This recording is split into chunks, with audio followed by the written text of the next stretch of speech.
Hi, this is the Philosophical Angle program, Defining Concepts in Current Media. I am your host, Chris Angle. I am the author of 4 books on philosophy, one of which is The Philosophical Equations of Economics, and they're free for viewing online at www.philosophypublishing.com.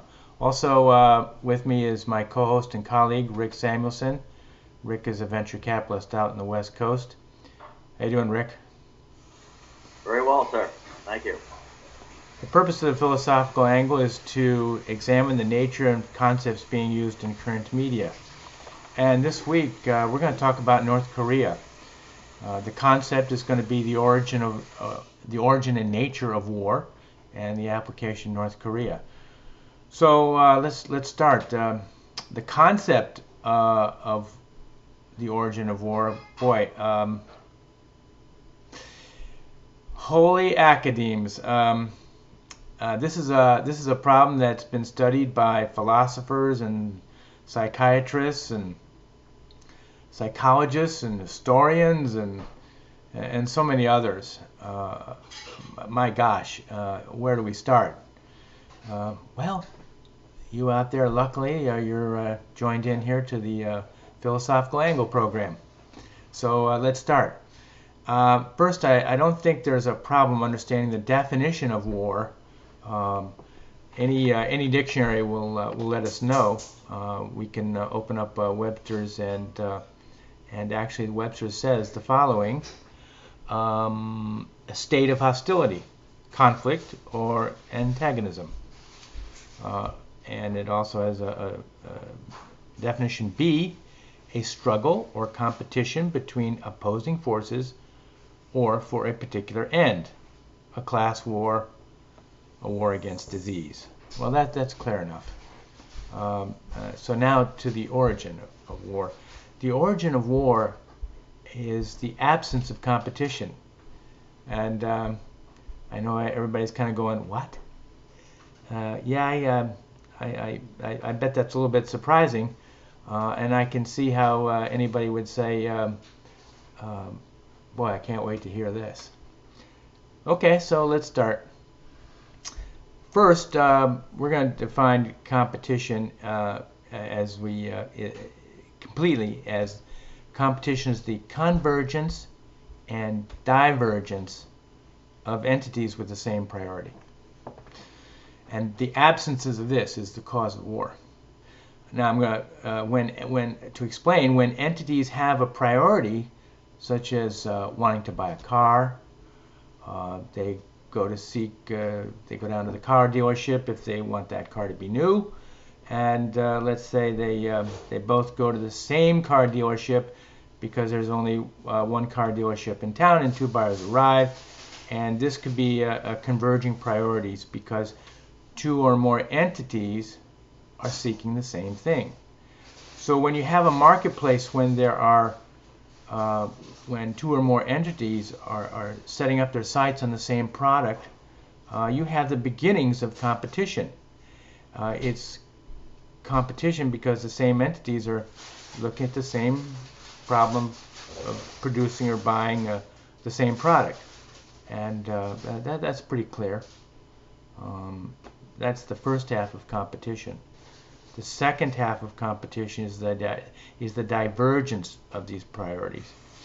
When these seekers of cars at the same dealership discover that dealership's pricing is going up because 2 or more entities are converging on the same product, the same car, the dealership understands that their product is now highly sought after, and the beginnings of competition dictate that this knowledge that comes to them will raise prices, and any market operates this way. When you have more buyers than there are sellers, prices tend to rise. And we know from economic textbooks and our own experience, the opposite is true too. We know that if there are many sellers, more than there are buyers, economics texts explain, well, that the prices are going to go. Anytime more sellers than buyers, prices are going to go down. And more buyers than sellers, prices are going to go up. So when given this situation with an element of time added in, something new occurs. It is the divergence of the priorities. It happens automatically. And I'm going to call it the law of differentiation. And the law of differentiation says that when you have more buyers than sellers, the market becomes out of equilibrium, and as such, differentiation happens. This differentiation is when the buyer or the seller seek divergence from the rest of the market. For example, if the marketplace, if in any marketplace, a company finds that other companies are attempting to become direct competitors with a product, that company will start to differentiate its product line so as to avoid the convergence of other products coming onto the very priority of its market, of its product, of its service. It will reduce its cost. It will increase its quality. It will come out with a new product that is slightly different in that it may have a higher quality, more features, or it may be less in cost. It will do something with this product to differentiate it from others that are converging on this marketplace. And the manufacturer will do so by increasing its knowledge about its product and the marketplace. I think economic texts pretty much delineate such activity in marketplaces, but why does the company automatically differentiate its product after convergence? Why does this automatically happen, and why is it part of competition? Well, it's part of competition because divergence happens because everybody, all life entities, seek goodness, and they seek goodness for itself. And the only way you can see goodness for itself is to differentiate your product line, or your service, and which extends goodness of the product to its customer base. And the manufacturer tries to pass along this goodness which is inherent in the product or service, and tries to pass this goodness along to the benefit of its customers. This will allow it to sell more of its product, making a profit and becoming successful in the marketplace. Differentiation and divergence is the seeking of goodness, and it's a necessary outgrowth of competition. So what in tarnation does this have to do with the origin of war? Well, just as companies and consumers differentiate, countries do as well.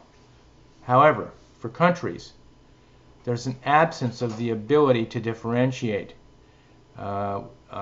sometimes. And when this happens, the potential for war increases. First, when companies are in direct competition with each other, presenting the same product to the same marketplace, it is economic war for them. At this stage, they will have very little differentiation, but nevertheless, they will be seeking to reduce cost and make their distribution of the product to the marketplace as competitive as possible. And of course, this is differentiation in itself, making things more efficient to bring their product or service to the marketplace. And all things being equal, the other company will do the same when it's in head-to-head competition. It is economic war, and countries are as I mentioned, are no different. All throughout history, if people come into an area, settle it, begin farming, and suddenly another person or family or race of people from another country come in and squat on the same piece of land, there's conflict. And there's conflict because there's no divergence in the marketplace of land. wherever or whenever this should happen. So there are countless books and movies and other artistic material describing such an event where people have their priorities converge and social strife breaks out. How many of the movies of the Old West have we seen where suddenly another rancher comes in and brings his sheep to feed and graze in the open lands where there some cattle rancher had been previously, and or is there concurrently, and and what happens? Social strife.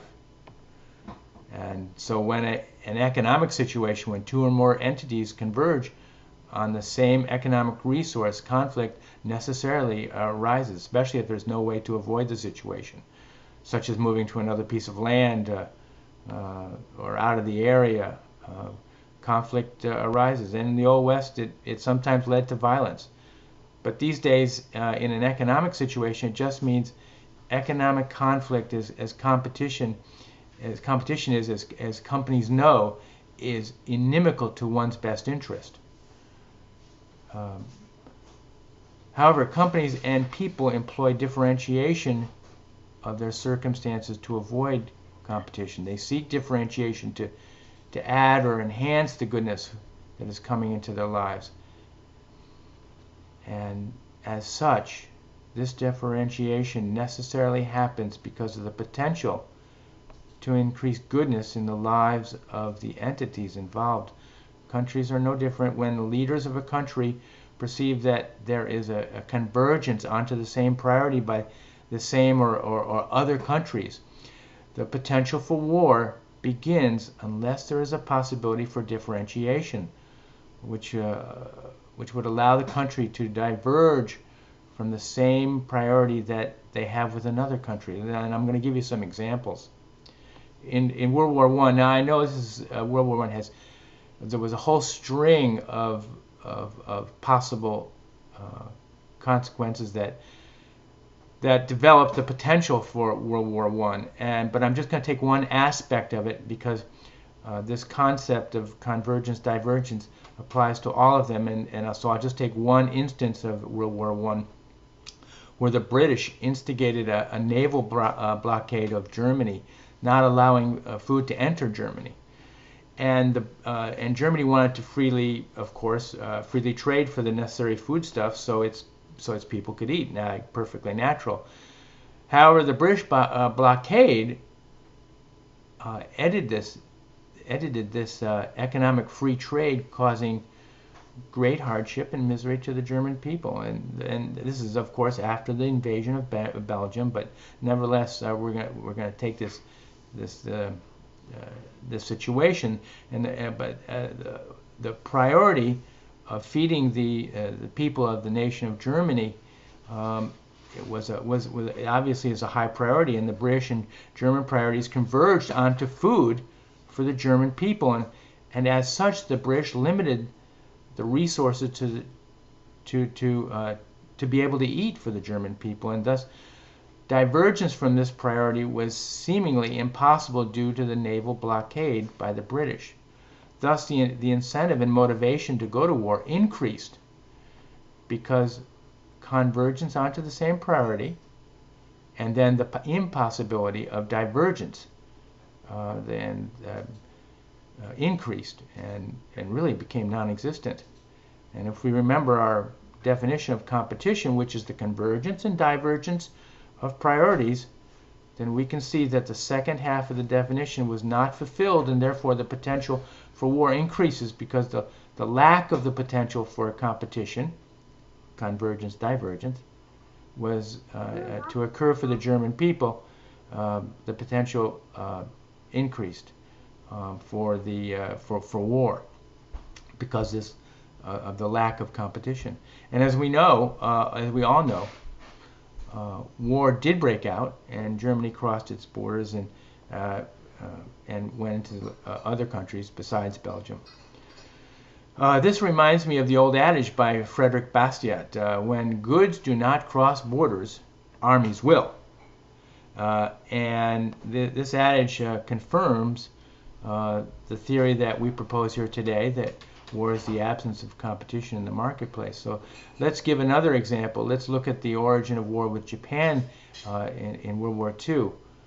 To make a long story short, and again, it's just a summary, but nevertheless, this aspect of the beginnings of Japan does add to the potential for war. Japan was looking to expand its availability of access to oil markets throughout Asia, but due to the imperialism and war-like tendencies of Japan in that area, the United States tried to punish the sanctions against Japan, seeking those assets and resources, and this led to a convergence onto the same priority, which is in this case oil.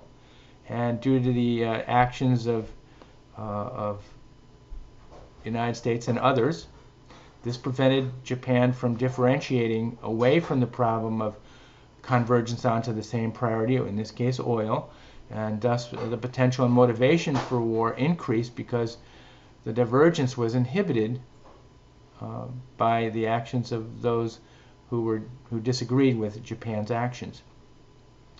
And we all know the consequence and eventual outcome of Japan's actions. So let's go to a different example, one that is not of economic origins. Let's go to an example of one that holds an ideology as the reason for war. An example of this would be the Soviet Union, also Cambodia and China. These are not external wars that developed, but they were internal wars. And what happened here is that an ideologically driven government went to war with its own people, or should I say subjects or peasants, because, well, for example, Mao Zedong in China developed an ideology of communism, and it became the priority for his nation. And the convergence here is the concentration on one ideology by the entity known as the government, the communist government of China. And divergence away from this priority became an impossibility.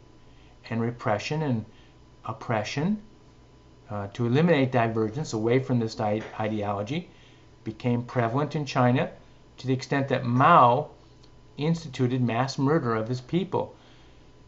Estimates are that he murdered in excess of 50 million, if you can believe it. He did this to eliminate all potential for divergence away from his ideology and for conformity onto his priority of communism. The same is true for the other leftists, such as Stalin and Pol Pot of Cambodia. These regimes were repressive in eliminating any divergence from their ideology, and as such executed and murdered huge percentage of their populations. Let's go to a different war, the American Revolution. This presented the diverging philosophies of the United Kingdom against the colonists of early America. And the ideology of England was to tax, and that of the colonists was to avoid taxation. I think Americans still have that today. When divergence away from these matters of taxation and repression set in, the potential for war developed, and of course we know it did. So now let's take a look at our theory and apply it to the problem of North Korea. First of all, why would North Korea become visibly bellicose by firing their test firing of their ballistic missiles? Why would they confront the United States with their verbal bellicosity? From our perspective, it seems that they are looking for a confrontation and invite an actual conflict with the United States. They're doing it for the same reason that Stalin and Pol Pot did it also. These totalitarian regimes did not allow for differentiation of their ideology by others within their population. They silenced them by mass execution, re-education camps. Their cause was to establish a certain ideology and place it on the populace. And the populace, on the other hand, should they have the freedom to do so, would probably conceive of a different ideology or system of beliefs about how they should live, which would be a type of differentiation. But they cannot do so because they are silenced, because the government is at war with them, with their own people, with the people of North Korea and formerly the people of Mao. And the differentiation part of the competition is precluded from arising. And thus the potential for, so if the people could arise, there would be war. But it also seems that North Korea is looking to start a war with the United States. But actually, this is a technique that is employing, that North Korea is employing on its own people to preclude the emergence of differentiation by its own people. It's bluster. And the creation of a false enemy to enter the people's attention away from its own miseries is what I think is happening here. Once the product is complete in its ability, the product being the ballistic missile, is complete in its ability to be sent against foreign countries, North Korea will begin to market that product to other enemies of the United States throughout the world, and that is a cause for the potential for war. Thus, it's the opinion here of the philosophical angle that North Korea is only an indirect threat to the United States. But let's ask Rick about this and see what he's got to say. Rick, what do you think about North Korea and the potential for war? Well, I agree. It is bluster, and there's been a pattern of bluster for years now, going back to Clinton and even before that. So we've gone through numerous cycles. I was in Korea for many years, as you know, where the Koreans ramp up the bellicose propaganda, either threaten South Korea or Japan or the U.S. or what have you, and then they get paid off with something, whether it was nuclear technology in the case of the Clinton administration or other goodies of some sort. This is inevitably where they direct their strategy. I lay the current cycle of bellicosity at the feet of Barack Obama. Look no farther than the Iran nuclear accord for the reason that North Korea has entered into this new cycle and done so aggressively. Iran got their $200 billion plus, some of it in small bills, by the way. North Korea desperately needs hard currency. They expect their payment too. And in their minds, there's an issue of fairness here, isn't there? Why should Iran, which is certainly no more advanced than North Korea in many respects, get a $200 billion payment and they get nothing? The U.S. owes them. So it's time to get the checkbook out. It's not a large amount of money compared to our $20 trillion in debt. So pay up. So actually, it's extortion money. Is that what you're? Yes, it's extortion money. And but do you think that it'll happen again in this administration? Unlikely, but you can't assume that the North Koreans read Trump as accurately as we would from our perspective. Their sources of information are skewed. It may be a long shot, but it's a long shot worth taking. Would you have imagined 5 years ago that the United States would have paid $200 billion to Iran to stop building nuclear weapons, which they haven't stopped doing, but that a deal of that nature could possibly have been executed? It's crazy, actually. What about China? And well, China loves this, and the reason they love this whole situation is that it distracts from what they're doing in the South China Sea. If they can keep the attention directed at North Korea and Northern Asia, on the part of the United States, they can continue building their bases, expanding their influence, and essentially driving the United States out of the South China Sea. And they're doing it. They're succeeding. If you were President Trump in this new administration, of course, with a different ideology under your hat compared to previous administrations such as that of Clinton or Obama, what would you do with North Korea? I would be directing my attention to China in the South China Sea. I would be confronting China every step of the way, and as a bargaining chip, I would offer up reducing that aggression, frankly, the price being China putting pressure on North Korea to stop doing these tests. So you think that the pressure in the South China Sea would help bring pressure onto North Korea, but let's say that was successful, would you then allow hegemony of China to proceed into the South China Sea? I think you have to make as much trouble for the Chinese as the North Koreans are making for us to get any kind of result. But if you make trouble, make it difficult for China, are you going to reward China for helping you out with North Korea? Well, I would tone down the aggression. I would maintain, free and open sea lanes, but you could imagine the United States with various allies in Southeast Asia building bases there.